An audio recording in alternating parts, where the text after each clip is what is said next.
İçeride de kapandı. Dışarı hareket veriyoruz. Perdeyi kaldırıyoruz. Şu an camlar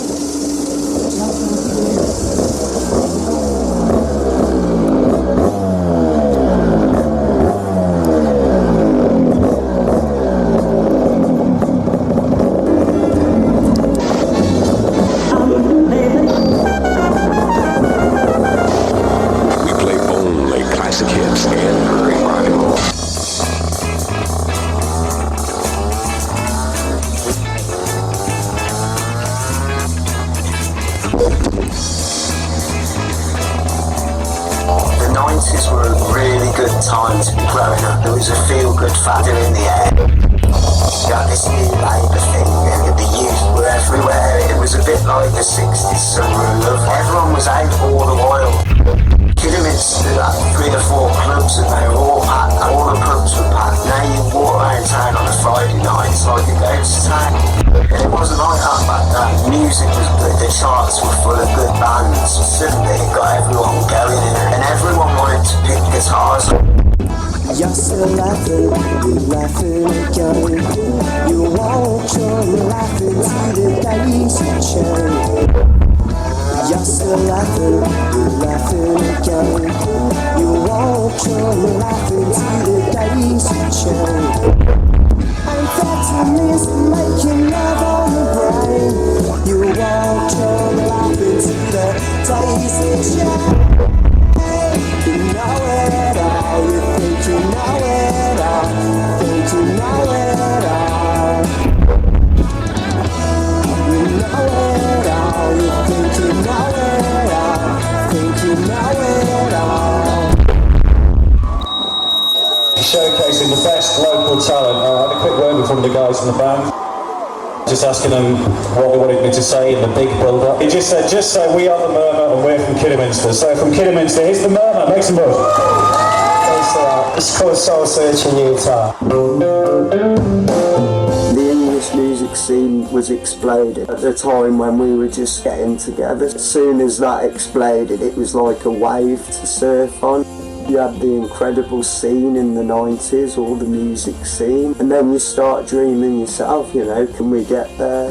You know, we were all doing it to make a living out of it. You know, that was the aim. If we could make a real living out of it, you know, and give up our jobs, you know, that's what we wanted to do for sure.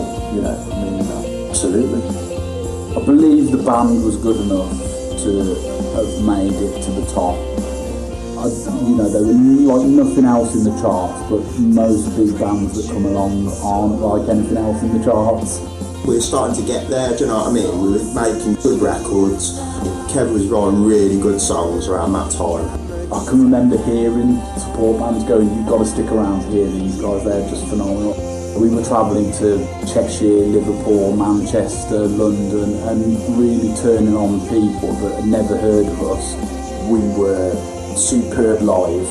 You could just see the quality of the songs were getting better, our performances were getting better.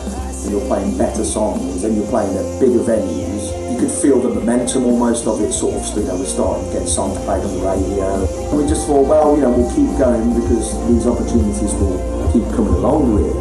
2005 was the biggest year. It was kind of like, we need to really start taking this serious now, we're going to do this. We want to rehearse, we need to rehearse. We were always rehearsing for a gig, or we were rehearsing for a recording, or there was always something around the corner we were working towards. It's important to say how important the band as a whole were. As a band, without question, we recorded the best stuff, we performed the best stuff. Everyone had the same goal. We just put it out there to them that this is what we're going to do. First I heard about it, you know, Pop Rain Caps, and he said, oh, we got this idea. Towards the end, it got like really intense. Sort of come out of the blue. It wasn't something that we all thought, like, I don't know if Kevin and Jim discussed it and thought that's how they were going to progress. Everyone was pushing, everyone was pushing. It wasn't about me, it was about the four of us. It was always about us four. You know, we had a good shot at it and we nearly got there. We were on a ride really and we felt like we were picking up momentum. Not definitely, but possibly just that far away from it. I'll always look back at that and it's always that kind of maybe moment. didn't really materialise in the end. The band kind of broke up, which was a shame because we were playing their best gigs at the end. You know, our last few gigs were their best, not because they were our last, but we kind of hit a peak, which is typical of life really, that you hit the peak and then it's the end, do you know what I mean?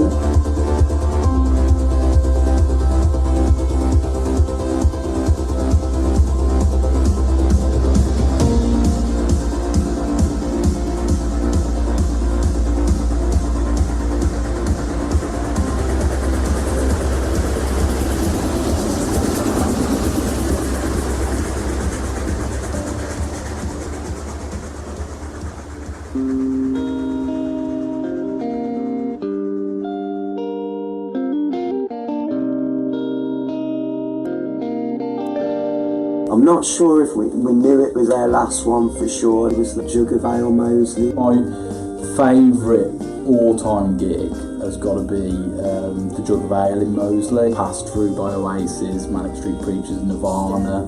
That is probably the best gig that I've ever seen. We knew it was coming to an end sort of thing, but we were playing really well. One of our best gigs, definitely. Nothing to do with it being the end. Everyone was playing well and everyone was into it, and we'd found a good set list, and after all that time we'd finally got it together, and then it fell apart, which is typical really. A really fitting way for them to sort of end what they did, because it was such a high.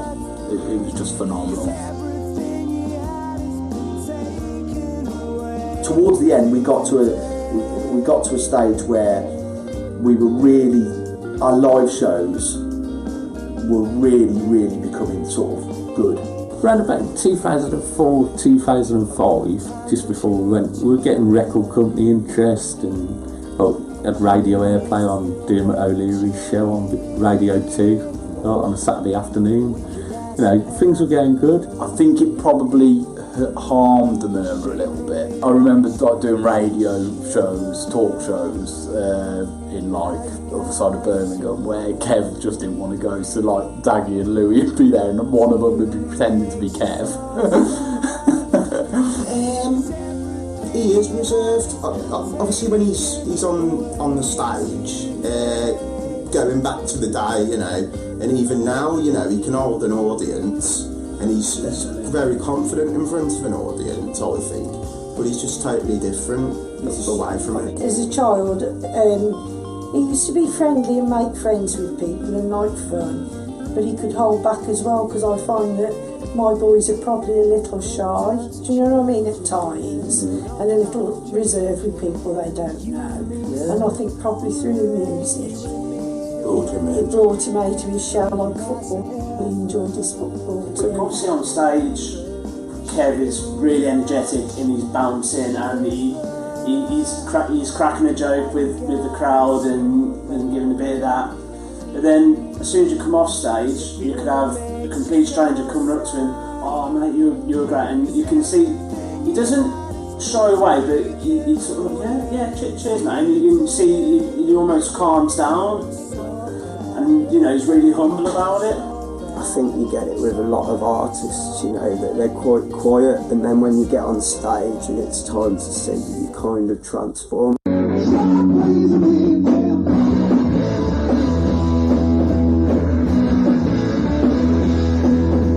I think I'm like that, you know, when I'm at home and when I'm walking about town and I haven't got a guitar strapped on, I'd rather not be in the limelight. When you get on the stage, you do take on a different persona, and you want to entertain and you want to be the centre of attention, and you want to bang your song out and get in everyone's face, you know. He seems like a reserved character in that sense, but when he gets on stage, he's just a completely different animal, and it's like 9 o'clock, right, show time.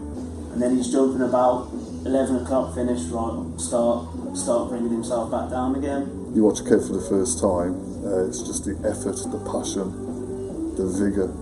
It's hard to ignore, hard to forget.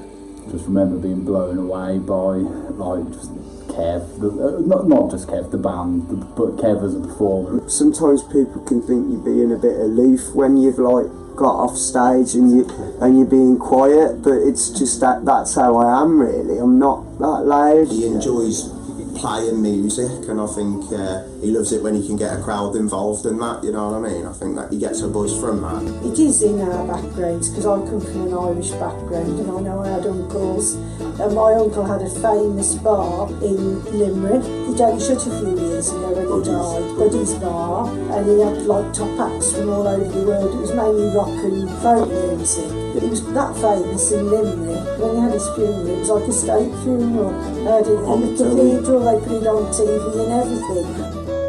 I've only recently found this out from my sister, because I lost my mum at an early age. I was only 16, so I only knew little bits about my mum's life in Ireland. My mum came to live here when she lost her first husband. Yeah, and that's how she came to live here, and I was born and bred on birch and coppice. And I met Roger, and then the children sprang along after that, each one. I think Kev started when he was kind of 14, 15, I think, when he first started playing the guitar, when he first got a guitar. You're self-conscious when you're 14, 15, and singing's like, it's quite a personal thing, isn't it? You know, Right. playing a guitar, it's not your voice, yeah, it's your fingers, but your actual voice, so yeah. And then he just said, oh, Mum, at school there's, I don't know if it was a talent competition, I'm not sure, or whether it was something, anyway, they were, Red Nose Day, they were raising money as well with it. And then all of a sudden, all I knew then, he said that he was in a band and he wanted to do gigs. They'd done a few at school. How did the band come about? A friend of mine, Tim Evans, John Swifty, thought we want to get a band together and play at a talent show at our school, King Charles. But the problem was, before we came to play the gig, nobody could sing. Tim said, Kev Donaldson, Doddy, so you can get it on there. Kev Donaldson can sing. But Tim said, yeah, he can sing and he's up for it. I joined as a singer. I'd never done any proper singing before, but I just wanted to be part of it. I knew him from playing football. We all used to play football together. He got the pretty last minute call to play this gig. We might have had one rehearsal together or possibly just straight on stage. We rehearsed one song, Rearview Mirror by Pearl Jam. So we did this talent show. It was in the Oldfield Hall at King Charles, and there was a few kids watching. I wasn't a great singer to begin with, not saying I am now, but you know, it took a bit of work. I was bricking it before the first gig. I mean, I didn't sleep the night before. It's scary, you know, singing. So after the talent show gig at King Charles, we wanted to play another gig. We didn't really know what to do, so we just thought we'd put on our own show. And so we started selling tickets at 50p a shot for the music hall. We ended up selling literally 200 or so tickets. When you're at school, anyone will come because it's just something different. By this time we got a new bass player, so John Swift had left and he was replaced by Jim Cottrell. And he had really good indie credentials. When we first started, we just wanted to make a noise. I used to like going up the Market Tavern and we'd just hang around outside there. Probably more like what you'd call the metalers and the rockers and all that. I wouldn't say there was a massive group of friends, at least it was people into music and into bands, you know, so that's where I'd hang out when I was kind of just getting into all that. We played 5 or 6 of our own songs, including Stoned Again, classic. I can remember one of them was called Stoned Again. Stoned again, like yesterday. Stoned again today. No, it was, I think it was more in anticipation of the rock and roll lifestyle. It's funny looking back at that footage, you know, I can't remember it, so I can't say, you know, how I was feeling, but it does seem like, you know, straight away everyone was kind of comfortable with it, and that was probably only the first or second gig we'd ever done, you know. We needed a name, and I remember somewhere in the mix that it was the name of R.E.M's first album. We had a name.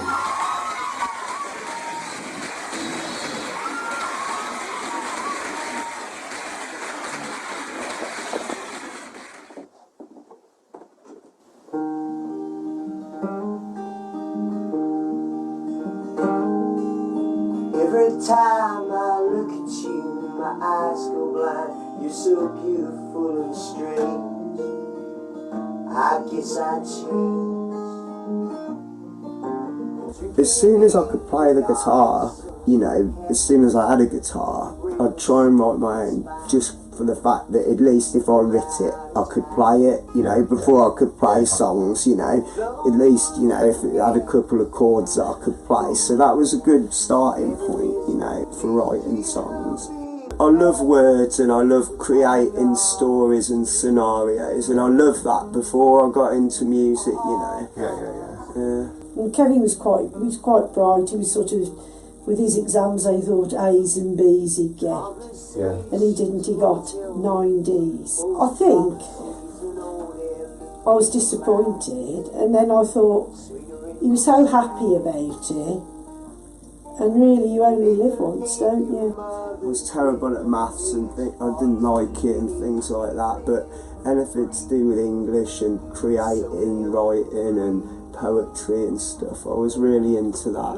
When we were first in the early Murmur together, Tim would write a few, Rob Ledger would write a few, I'd write a few, and you know, sometimes you collaborate. I did a couple, Tim wrote a couple, or co-wrote a couple, but I think Kev was a bit more prolific. He was the most prolific songwriter.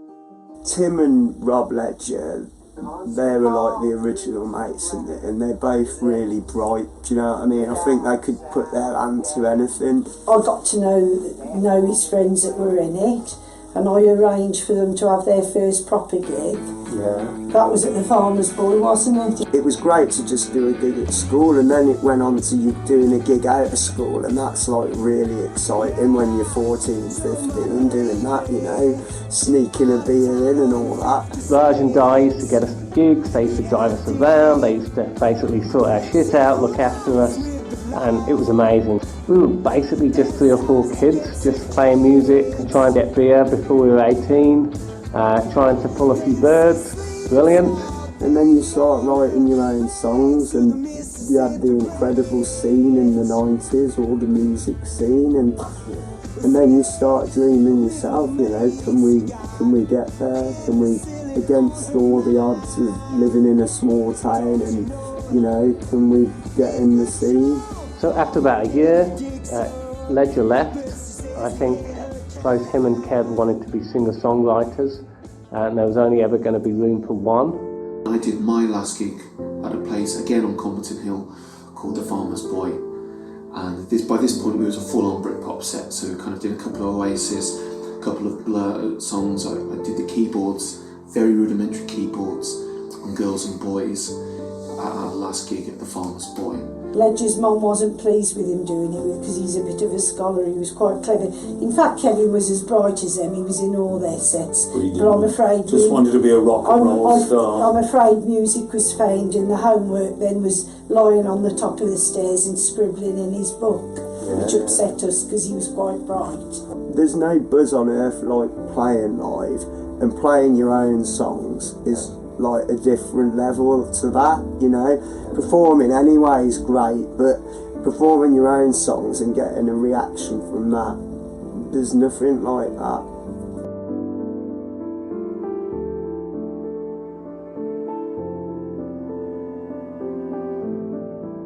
And they'd done a gig then at the Market Tavern in Kidderminster just before it closed down, and it was a massive sellout. Cleared it, didn't they? 400 people came to it. They sold out of drink. They got no beer or alcohol left in the place.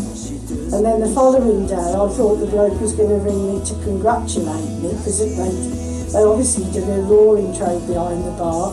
No, he was ringing, somebody pulled the toilet off Or singer, I don't know who it was. Evans, We think it was Evans, because he was probably the worst for wear, even though he was underage drinking. You're at that age where you're just finding yourself and finding that stuff, you know. Once you like 14, 15, you start going out trying new things, you know. Yeah. So that coincided really with the band starting, that we were just at that age where you start going out. Then it just started that I'd book gigs locally. Yeah. And Word of mouth, Colin, Word of mouth. started getting round, didn't it? My sister said to me, oh, you know, you have to come and watch Kev's band, the Murmur. I was like, oh, okay, you know, I'll come and watch him. And it was Tim Evans, Kev, and Jim Cottrell. They sounded good. Yeah. They sounded really good. So then I just started following the band around. And then at some stage, Jim left and Andrew Daglish, came in on bass. We got Jim Cottrell in first. Yeah, and he did the early pub gigs, and then after him, Daggy joined. Right, I joined November 1995. I was actually jamming with Rob Ledger, who was the original guitarist, and we were starting to form a band. He was doing some stuff with Rob Ledger after. They kind of had a bit of a band together. We bumped into Kevin Evans at Imley Bonfire. They'd just recorded the first demo of the Punch and Judy show. They were just like, oh, how's the band going? And like, there's only us two left. That's when Jim Cottrell had left, it to do with payment for the recording and that. On the train on the way back, Rob said to me, wouldn't it be funny if they called us and asked us to join up with them? And of course, I got the phone call the next day, but he never. I was a few years older than those guys at school, but I knew Kev and his family because they live around the corner from me. So I kind of just on Bollington Road on Comberton.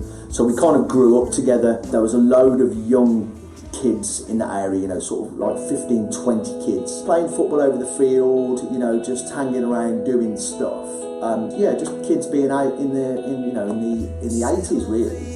Well, Louis come and started watching the band and stuff, and I'd known Louis just from Comberton playing football over the field for years, you know. And good player. No, he was alright. He was better when he was younger than he got worse as he got. We kind of lost touch really, as you went through sort of the teenage years and what have you. But then I was into kind of a lot of dance music in my sort of mid-teens, and then you get to that sort of pre-teen age where you sort of don't hang around with young kids because that's not cool. Knew Kev when I went to school.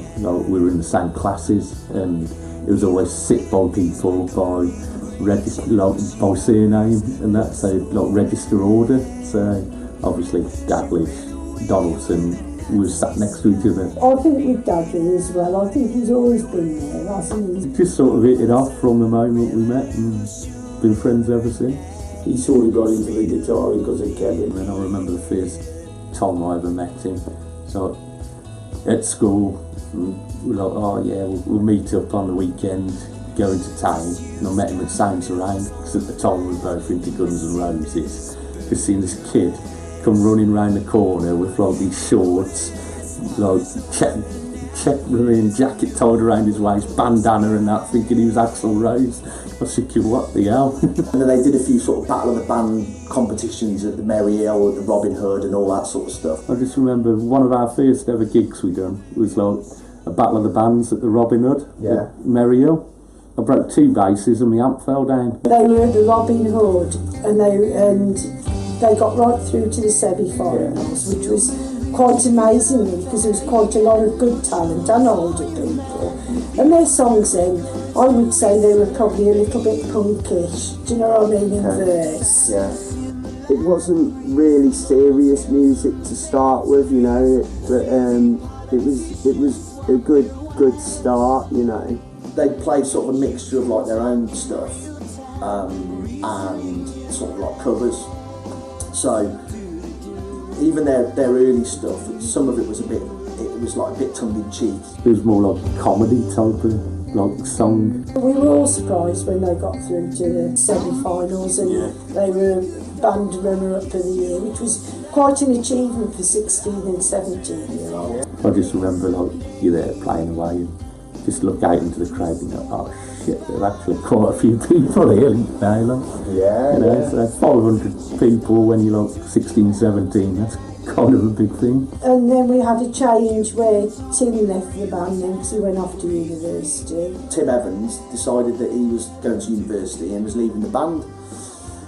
And because I've been following the band, I was like, well, I can play drums, I'll learn, let me join. So I always sort of like music and listen to a lot of music. My mum used to play loads of stuff when I was a kid, Elvis and the Beatles and all that sort of stuff.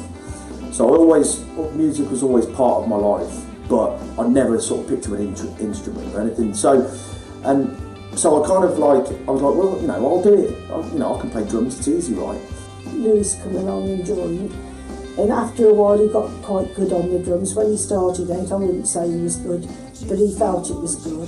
He couldn't play it all, so he started following the band, and then he got wind that Tim was leaving, and he said, well, I'll have a go at it, got some lessons, and I think he did really well for someone who's, you know, not musical and not been brought up on it, and just to say, right, I'll learn the drums and join a gigging band from scratch. He did really well, you know.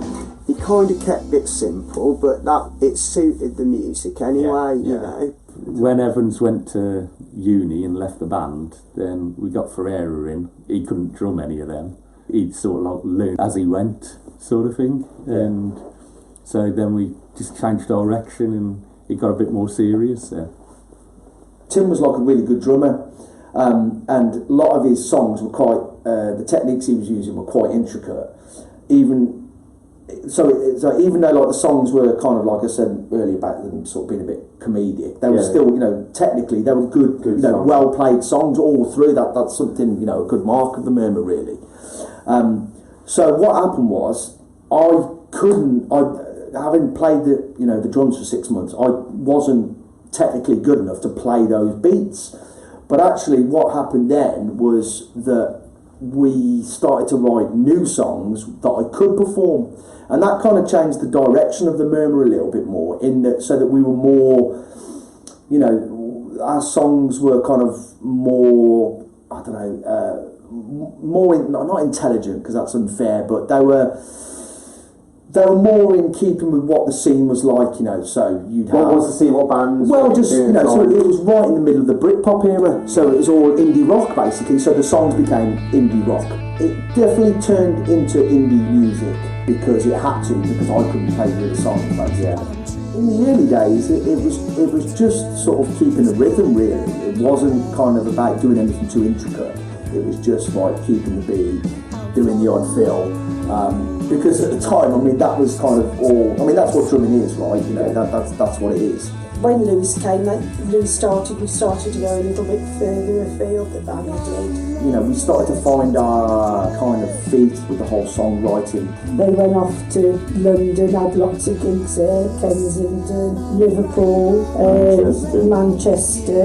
I know we've done our first London one 1998 with Louis, and that was down at the Laurel Tree in Camden. Early on, we practiced probably like once a week.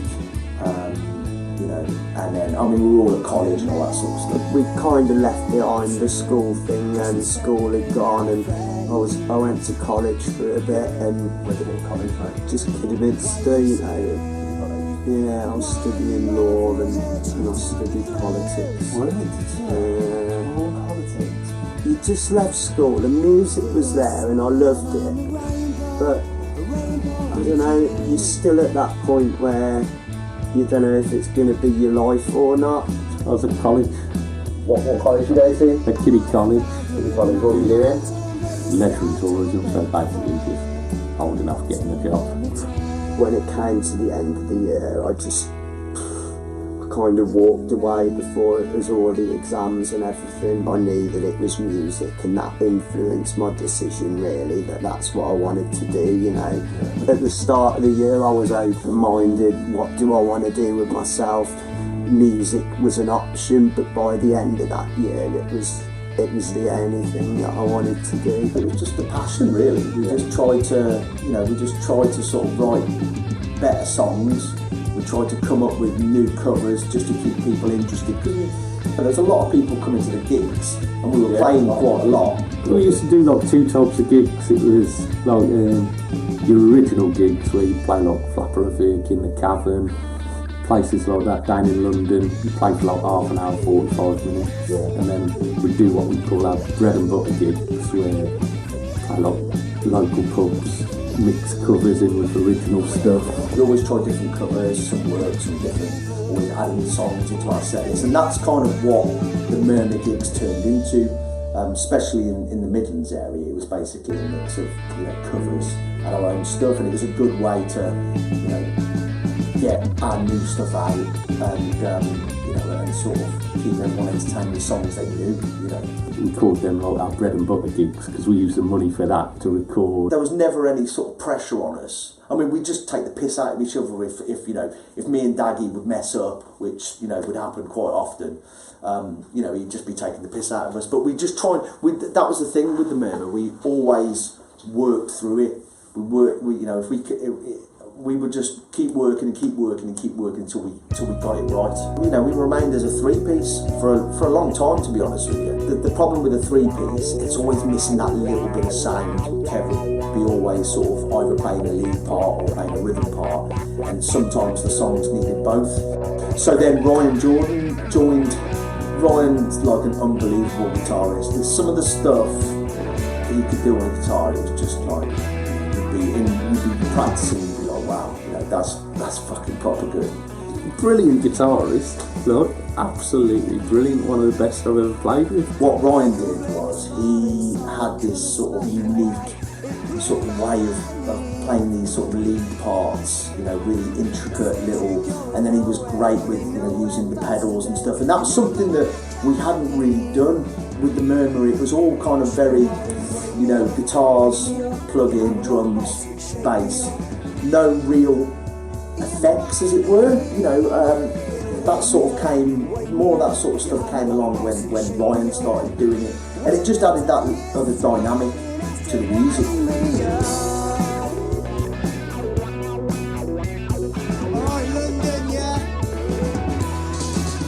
More guitars just made it sound bigger. When it sounds bigger, it kind of motivates you more almost. It sounds weird to say that, but you're like, you can hear everything when you've got sort of more guitar parts playing. It sort of moved the Murmur onto a different music almost. Those early ones were like indie rock, Stone Roses, Oasis, the Charlatans, inspired by that sort of stuff. We probably even predated Britpop a little bit. We were probably just before that when we were assembling, but like you say, as soon as that exploded, it was like a wave to surf on. And the 90s, you had everything. All your Britpop, you dance with like Chemical Brothers, Prodigy, stuff like that.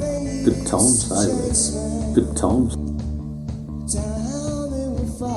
Kev's got like a real unique way of kind of writing music, and he would have to come to us with an idea in his head for every part. He didn't know what he wanted, and it was just up to us to kind of work it out with him. It was more fun to begin with the songwriting, and it was a bit of a laugh. When we got to about 18, you'd get like the Wake Me Up and the White Room and stuff, starting to write some proper songs. First recording we done was a Ride On. We recorded at the workshop in Redditch by Dave Morris, who'd done the Wonder stuff, and you had like stuff like Wake Me Up, Get Off Your High Horse, Waiting Forever and Mirage.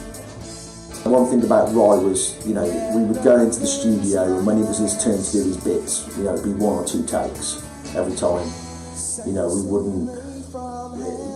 wouldn't sort of be going, let's do that bit again, and just nail it first time. You start gigging and you're putting stuff together and you're trying to write, and I think that was the year really where it was like, yeah, you know, it went from being like a hobby and fun to taking over. And I just think he had a lot of disappointments. I think if you write good songs, right, and I think they did write good songs, right, it is disappointing because it's a gift, isn't it, that you're given, and you want people to hear it. Kevin always did a lot of tracks with meaning, see. There's a lot of meaning to what Kevin's tracks are. I think their best song, I don't know if you've got this one on your for this, is called The White Room. The White Room, like, to me, is just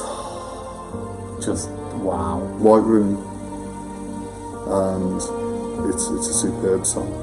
White Room's probably one what most people would come back to. I never really talked to Kev directly about his past experiences because I just, you know, I always felt that it was for him to bring up. I know the White Room's a personal thing. He was ill when he wrote that. Yeah.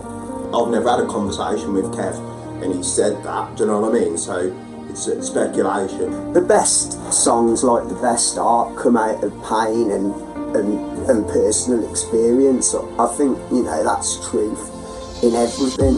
He's had his own little battles, like, so. Yeah. The stories that I heard from people around him and, like, you know, the amount I believe he was able to drink at times is worthy of a documentary on its own. You're talking about what I think you're talking about. Yeah, that's around 2000. He had a few medical issues, and I think there was a time when they didn't do gigs for a few months. Internal wrangling, wanting, and a lot of I think you know what it's like on the road. It happens with everybody, doesn't it? My understanding of the White Room, my understanding of Kev was a bit of a mess. Probably sort of enjoying the rock and roll lifestyle too much, and I'm of the understanding that he sort of hit rock bottom and hence sort of, you know, locking himself away for a while to sort his head out. I think if you're a musician and you write your own songs, you want to write your own Disappointed. songs. I think he was a lot of disappointment inside. From the heart, I suppose, isn't it? You know, yeah, I think it definitely was to do with that, and you know, it's a good song. You know, great tune, White Room. Yeah. To me, the White Room is the outcome of that period, and you know, like the lyrics, like when the walls are closing in, starting must begin. I just think it's just absolutely beautiful, and just hearing Kev like live, recorded and live, just that last sort of vocal from him, just every time goosebumps. I can see personal things in there that maybe other people can't. Some songs are personal, and then some songs are, you imagine you're someone else and you imagine you're somewhere else. Maybe somebody might listen to it and not realise it. Although they've all probably been there at one stage and another.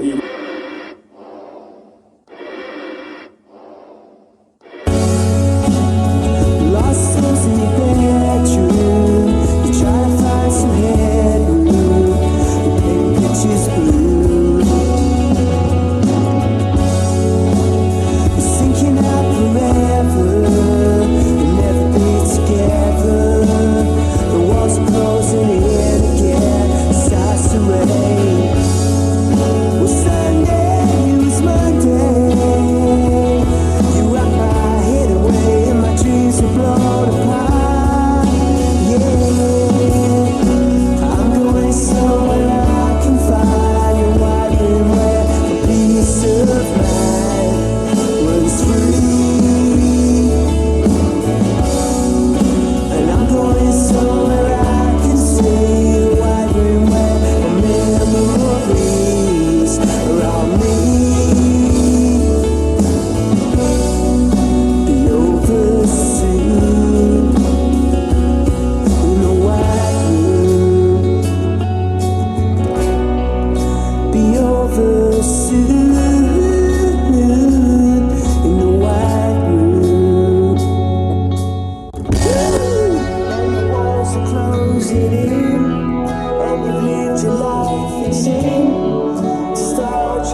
In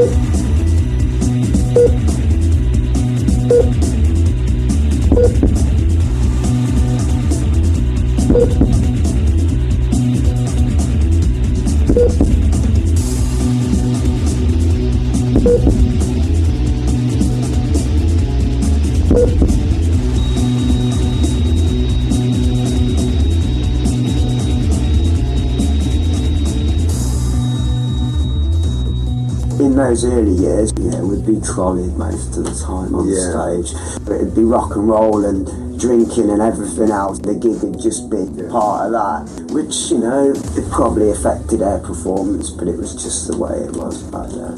Not saying that we didn't love it, but we loved a good time as much as it. Ryan joined for about a year on lead guitar. I think it was a year, 2 years, but he just smashed. In the studio and stuff and at rehearsals, he was great. He used to struggle with nerves, so he'd drink and, other things to try and get through the nerves, and it'd affect his playing a bit. Ryan, he was good. I mean, he's very quiet, Ryan is. He'd just get on with it, and he was quiet, quite introverted, but, you knew that he was like always concentrating. But, we had some really fun times with him. I think Ryan was a really good guitarist, but he didn't like the live situation. Why did I leave? I don't know.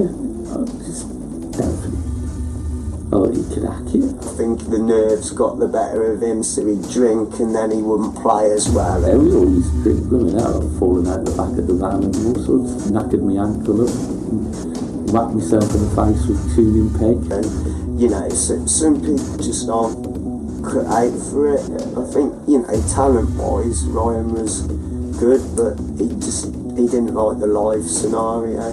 Half the time, he couldn't even stand up straight on stage.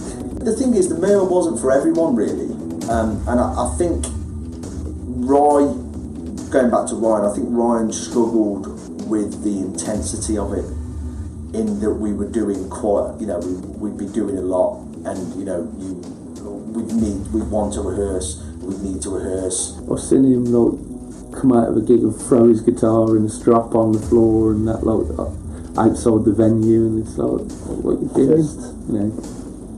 I've seen him tipping brandy over pool tables in London and stuff it's just it ain't all about getting absolutely smashed. We were always rehearsing for a gig, or we were always, rehearsing for a recording, or there was always something around the corner we were working towards. And it kind of got quite intense, and that's not for everyone. So Ryan left. And then Jim came into the band, Kev's brother. I think Ryan had just left. I think it was around that time. They didn't do gigs for a few months, but it wasn't long. The sound was slightly changing anyway, so I don't think it's so much needed. The lead guitar, which, like a kind of a ride-on album, was quite heavily lead guitar based, do you know what I mean? The riffs and that. I think Kevin started to slightly change the way he was writing, slightly less indie, do you know what I mean? A bit more like songwriter perspective, so I suppose they didn't need it so much. Probably from about 2000 to about 2003, I'd say they carried on as a three-piece. I mean, I was always around it. Me and Kev shared the bedroom. I quickly got into it, you know what I mean? And I just loved it, you know what I mean? So the opportunity was there, so I think to start off with, they used to bed me in and I'd just do a couple of tracks, and then when the time was ready and I was, I guess, good enough, then I was kind of in all the way. We went back to a three-piece again for a few years, and then Jim started to learn hanging round and coming to gigs and coming to practices. I taught him the guitar and he picked it up really well and really got into music. Kind of got a harmonies thing going.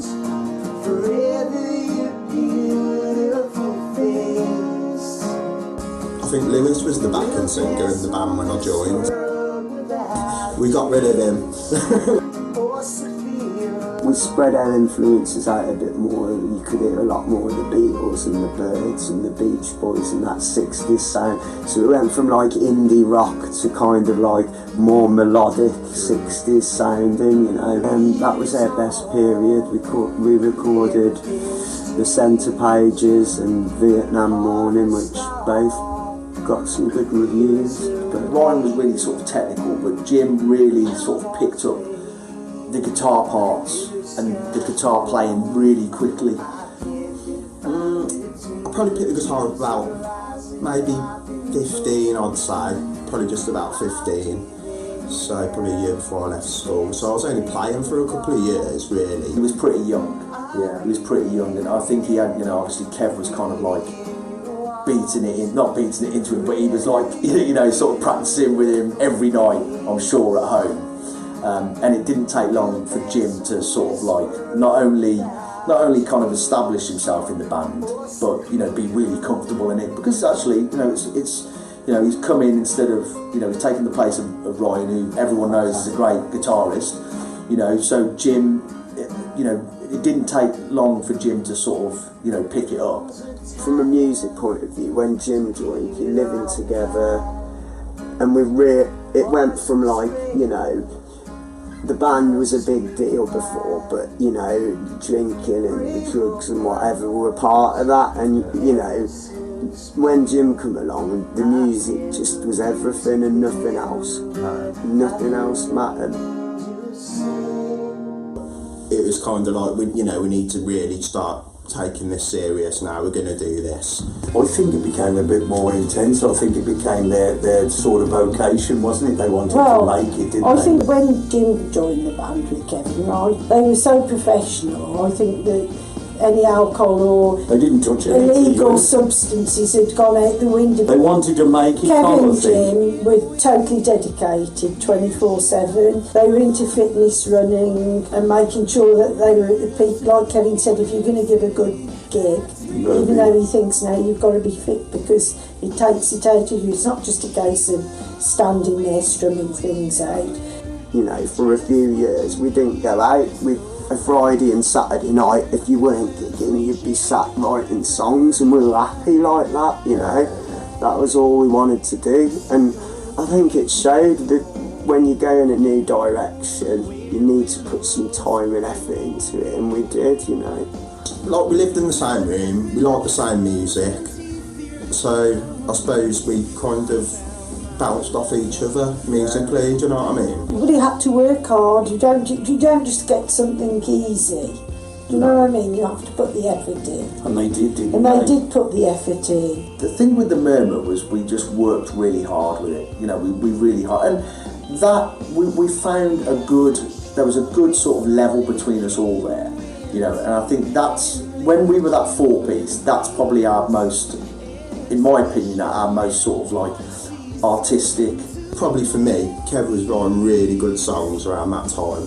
That period was where we grew most as musicians together. You know, in terms of that core part of the Murmur, us four together.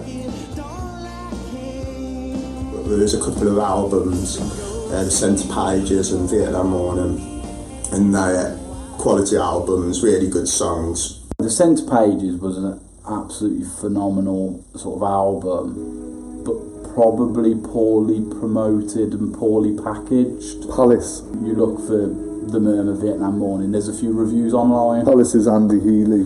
You look for the Murmur Centre Pages, there's absolutely nothing. He went from being a fan to a player in the band. Probably the job hadn't been done properly the first time. It's quite a nice story for him. Andy just become friendly with me and Kev, really. Yeah. Mostly me and Kev. Jim's the cousin of one of the lads I went to school with, and used to play football over white wickets, and as like a 15-year-old Jim, we'd all be playing football over white wickets, and Jim would turn up and it'd be like, alright, let's go home now.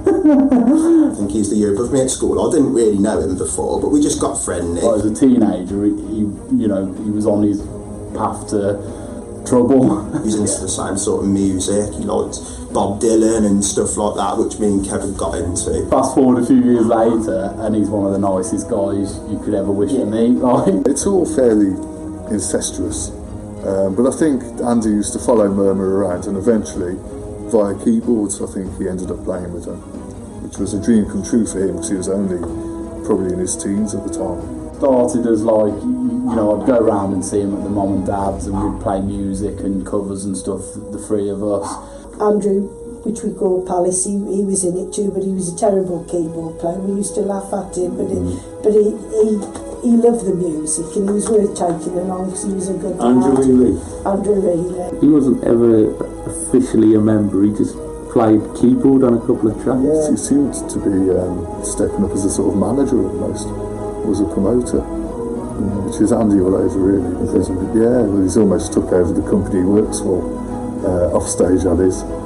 So yeah, I think he was quite important to them. To be honest, it kind of all happened by accident, Carl.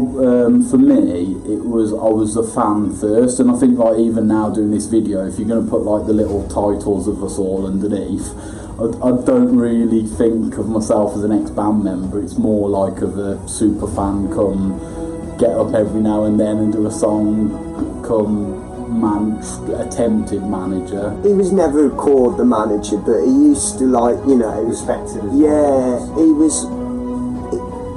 he should have been really, because he was like an unofficial co-manager, you know. He got good contacts and he worked really hard, you know. He's a clever guy.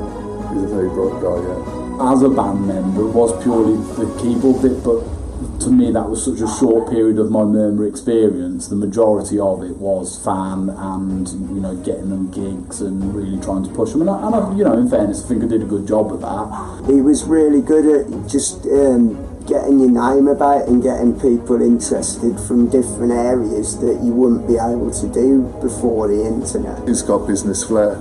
I do believe that you could apply those principles to a band and could take a band as far as they're capable of going. I think it was just the belief, Colin. I mean, you know, that age of my life, I was I still am a very serious person, like, and you know, I really believed in what they did. I think Andy believed that they could easily have took one step further. We're travelling to Cheshire, Liverpool, Manchester, London, and like really turning on people that had never heard of us. In Manchester, they did have quite a big following. When we started doing proper music venues in Manchester and in the surrounding areas, we used to play at places in Winsford.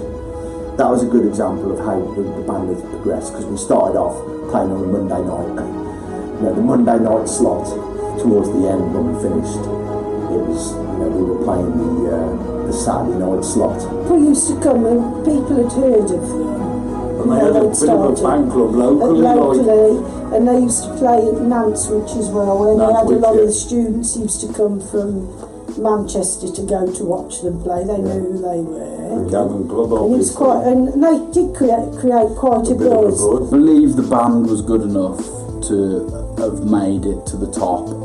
You know, they were like nothing else in the charts, but most big bands that come along aren't like anything else in the charts. There was a little bit of interest starting to happen, you know. People said they were good. They had quite a lot of radio play as well. They had some... Radio 2, Dermot O'Leary played one on there, didn't he? We were getting record company interest and had radio airplay on Dermot O'Leary's show on Radio 2 on a Saturday afternoon. You know, things were going good. You could see the progression. Those, you know, we were making good progress. I used to send off lots of CDs because things weren't quite so digitally done then. Doing anything is better than doing nothing, and I think probably the four of them would probably admit that with the centre pages, they felt the songs were the songs and they were strong enough, and they didn't have to email people and send CDs out and call people up. And so I think all I really bought was just that persistence of trying to get it out there. Even though we were getting better and progressing, you could see it, you could feel it,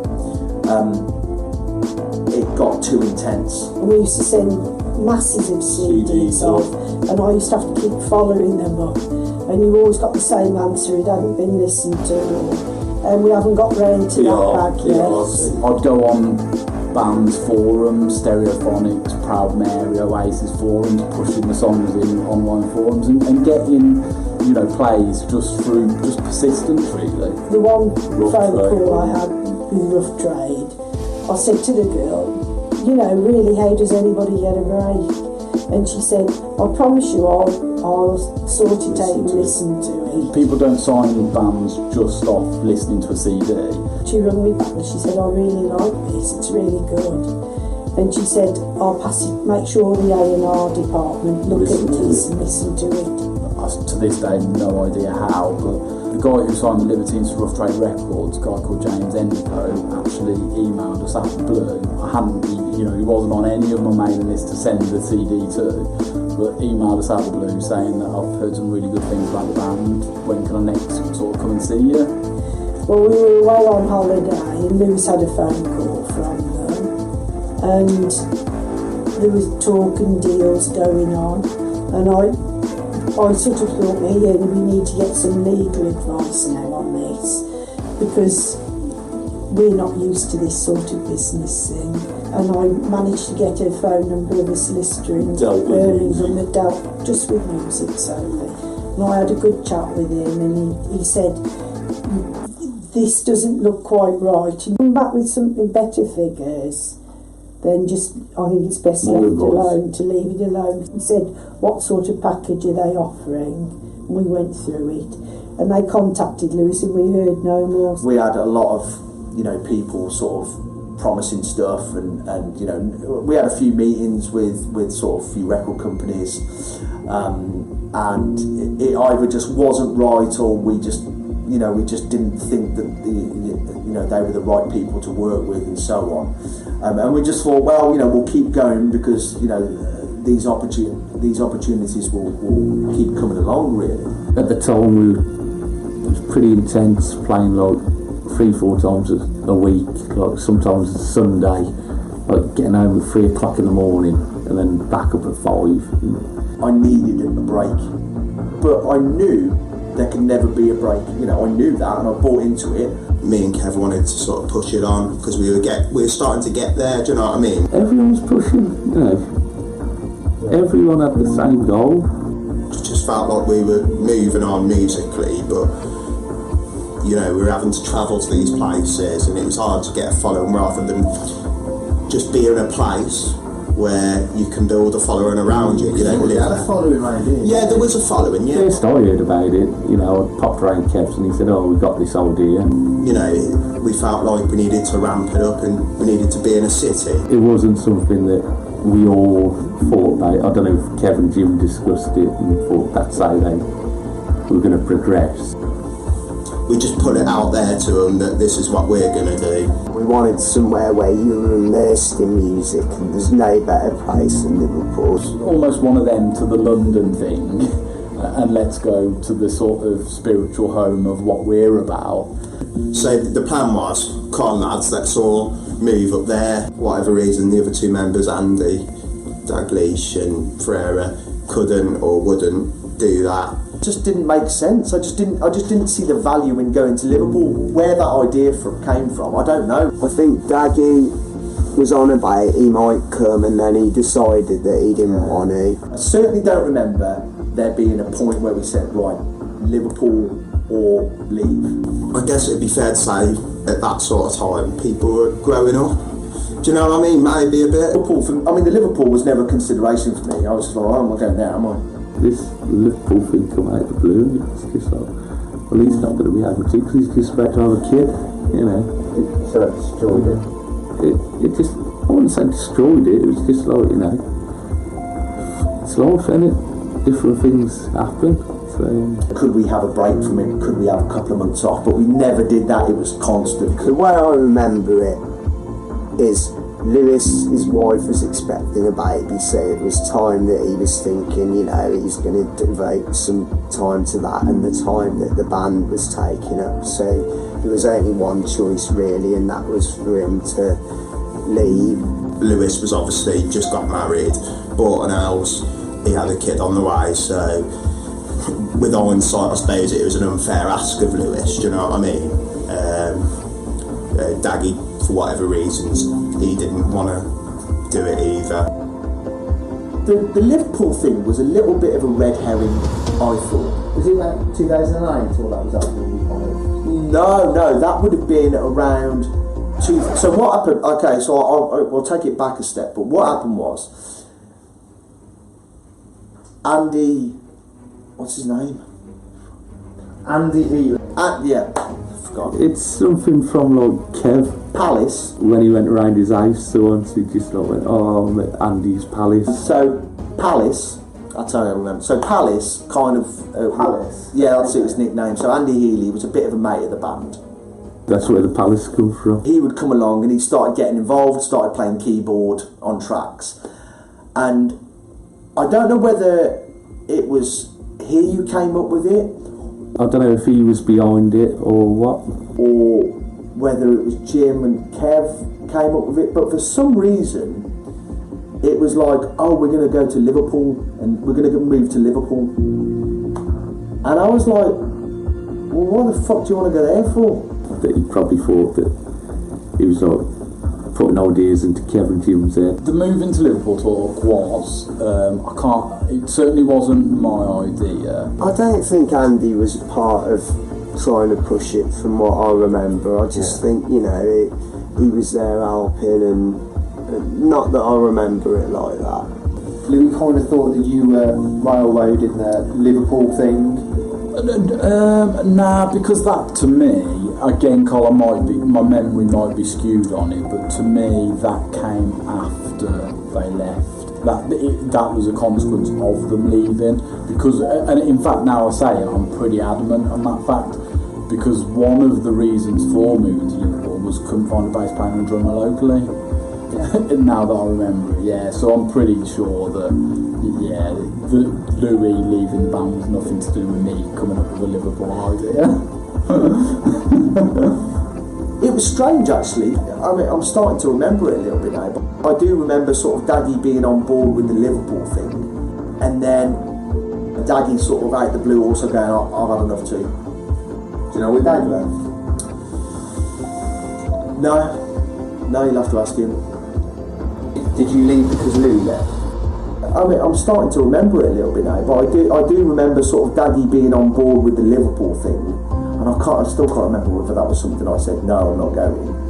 Ferreira rang me up and he's like, look, can't carry on. It was a discussion that, if I remember rightly, Daggy and I just didn't think it was an option. And he said, oh, I'm going to leave, and I just said, well, we might as well do it together. We were kind of like, we were our own group of friends within the band. No, so we both made the decision that we were going to leave. That Liverpool thing was the bit of pressure that kind of sort of said, it's not going to happen, so I'm out. It would be easy for me to criticise. So when you come along and you're just seeing this and you're thinking, why? What are you doing? I'd say they were disappointed, but I always remember standing in the room in front of Kev and him saying to me, look, you know, obviously I don't want you to leave, but I'm not going to force you to do something that you don't want to do. I think it probably hurt Kev quite a lot that he'd spent God knows how many years to that point with these guys. I don't know, Kev's probably got a completely different... My view on it from afar was that, yeah, it was difficult for Kev to be in a band again, having been in a band with two almost brothers. We've lost a bass player and we've lost a drummer. Find a bass player, find a drummer, take any sort of work, get a shithole out, and get a band going. Do you know what I mean? That was the plan. It was just a dumbass idea, really. I just that's what killed it for you. No, because I don't, as far as I remember, I don't think they were definitely going. They were going to just go there on their own, right, Kevin and Jim, and they were going to try and get a band together there. We went up there and we looked at places, and we looked in Manchester and Liverpool, and you know, and we should have done it really, I think. We found with the properties that were there, they couldn't really afford to finance it, and the properties that they could afford, I think all your equipment would have been nicked. Would have been gone, It would have been gone, and so it's hard, that fizzled out. We were just kids, we didn't have any money, we didn't have anyone, we didn't have a mum and dad who could go, right, there's 20 grand, go and do it, do you know what I mean? Felt like we were picking up momentum, but that sort of just stopped it, really. We didn't make it.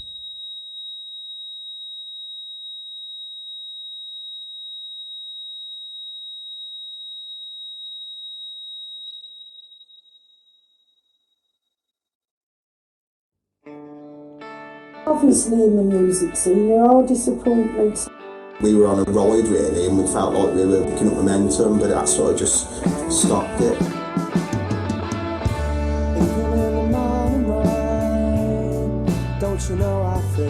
I don't think that any of them would be really honest on this. I'd love to know whether any of them have their own proper regrets. They didn't realise the intensity that I was going through. I was just exhausted. It was one of them things. Everyone had their reasons. Obviously, you don't want to leave, but you just have to make a choice. That's what I do. Something I've said to Kevin, because I know it can be disappointing. Even if you're playing to 20 people and you're making 20 people happy, at least you're doing something that's good.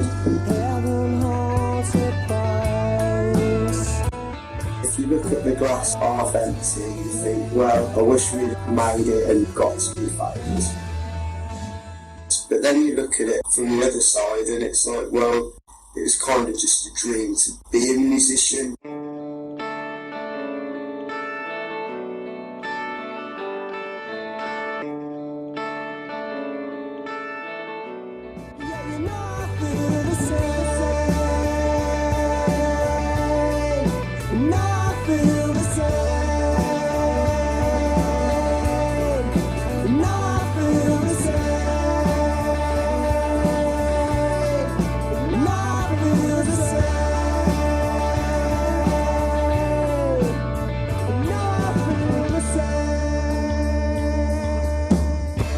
Obviously when that didn't work out, so there's only me and Jim left in the band, so, you know, I want to still do music, so you say, well, we'll start getting a bit of a list of covers. We kind of just went into doing duo stuff around that time for a few years. Sort of just went from there, and you do a few more, and word gets around, and you do a few more, and it snowballs a bit, and before you know it, that's what we were doing, you know.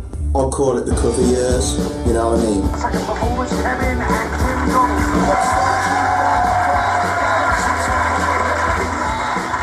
So we went for the American side like Don McLean. Well, we wish you all the best. How are you? Oh, very well, thank you, sir. How are you? Yeah, so we do, yes. Okay, well, good luck indeed. You get up there, I shall introduce you. Ladies and gentlemen, it's Kevin and it's Jim performing American Pie.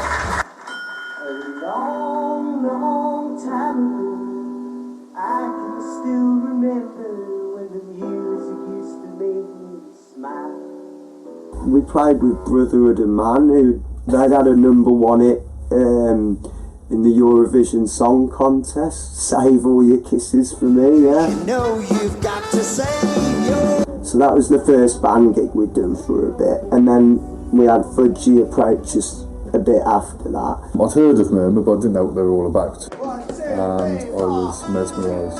Yeah. It was hypnotic. It looked like a song and art by someone called Tribute, because Jim used to have big hair, and I thought that he really used to play. To start with, it was like once a month or once every 6 weeks, and that soon become like once a fortnight and once a week. And before you know it, you know, we've got it's only covers, but we're back in the band again rather than just acoustic stuff. We gelled really well with Fudge straight away, you know, soon we were back doing the three-piece stuff. When I first joined, yeah, I knew it was going to be full on. The very first gig, it was unbelievably close. Yeah, unbelievably like car park, split heads, all sorts. You're always going to get falling outs when there's brothers involved, don't you? I'm thinking, right, I hope I've joined a secure band here, and they want to kill each other. If there were any arguments or bitching, it would be those two, but yeah. Kev's got this look. I don't know if anyone else has mentioned this. Fudge has got to have mentioned this.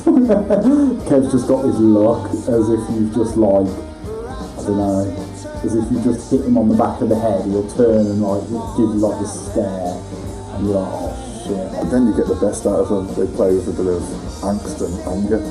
Yeah, it's not advisable as a plan or a strategy, but when it happens, it happens. Yeah, the amount of arguments, but the amount of love. Jim Jim does look up to Kev. Kev looks up to Jim in some ways. When Kev last took time out, I think Jim was the one who picked him back up. There's going to be a strong dynamic with me and Kev because we're brothers and we're probably best friends to this day. If the rock and roll hedonistic lifestyle collapse is to be believed, I think, you know, Kev had a huge part in setting Jim's life, getting him into music and sort of putting him on that path. And I think Jim had a huge impact on Kev and sort of helping Kev straighten out. And so I think, you know, the closeness they've got is just, yeah, phenomenal, that not every brothers, sisters have.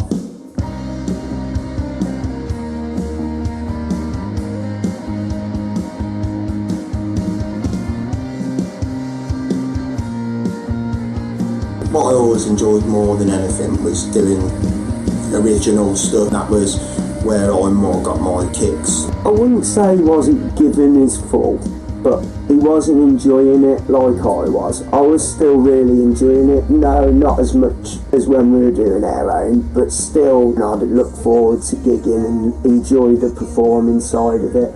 I'm not a natural in front of an audience like Kev is. Like, you know he's shy anyway, but he just sort of springs to life, you know what I mean? It's just natural for him to do that, which is just totally Jekyll and Hyde, really. I think if you're not a natural performer, it can become a bit of a chore, and I think that's what happened with Jim.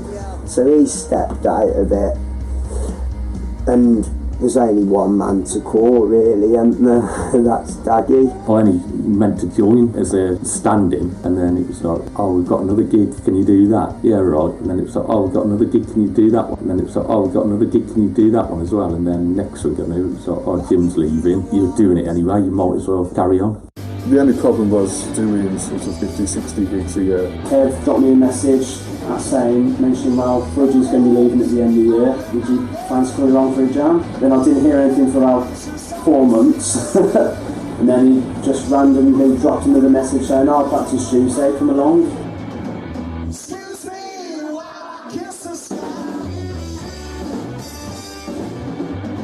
It's been good, it's been really good. And I suppose if we lived our life over again, if we could do it. I shouldn't change it. No. It's iconic round these parts, isn't it? Yeah. You know, 25 years, you know. I can go like months now without seeing them. I can walk into the room and think, oh, Murmur's playing like 3 songs in, wow. I think they'll be around for as long as Kev can hold a guitar, which is probably forever. I'm not very good at hardly anything in life, you know. I don't drive and I can't cook, and you know, so I've got my music, and as soon as I decided that that's what I wanted to do for sure, that's all I've ever wanted, and I love that, you know. You wouldn't believe this, but in front of people that you don't know, Kevin isn't a very confident person at all. As you say now, I've seen Kevin grow in confidence in the last few years. I think since he's been married to Lucy, he's got more confidence. How many years are left in the Murmur, Dad? How long's a piece of string? You keep on playing? Keep playing till I can't. Yeah? Yeah. Yeah. How long do you reckon that is? Tonight, I could walk out here and I could die. You don't know. Tonight could be my last gig. I could get involved in like an horrific accident on the way home, dropping my stuff off. You never know, do you? If you can actually love what you're doing and you're pleasing so many people, you're a success, aren't you? Yeah, yeah.